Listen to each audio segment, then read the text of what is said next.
সুষ্ঠুভাবে সমাধান চাই। এরা যে এইসব ভাঙচুর করছে এগুলার বিচার চাই আমরা। এইসব বলতে কি মাদ্রাসা?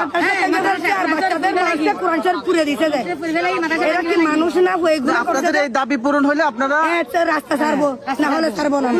এসকারা নিয়ে আইয়া পুলিশ আইয়া বিভিন্ন রকমের ফরেস্ট রেঞ্জার তারপরে এই জমাত এরা যুক্তি আইয়া এই মাদ্রাসা গুলো ভাঙি ফেলছে শুরুর মতো আইয়া ভাঙ্গিয়া আবার মাদ্রাসাতে আগুন লাগাই দিছে, কোরআন শরীফতে আগুন লাগাই দিছে, আবার গুলিও করছে। একটা বুলডোজার, একটা পাওয়ার টিলার, বড় পাওয়ার টিলার গুলো নিয়ে ওরা সকালে বুড়ে বুড়ে গেছে।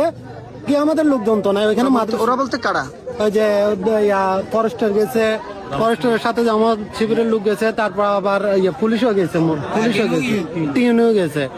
তো তারপর ওইখানে গিয়ে ওইখানে ছেলেবেলে পড়ালেখা করতেছে ওই মাদ্রাসায়, এটা ভেঙে ফেলছে।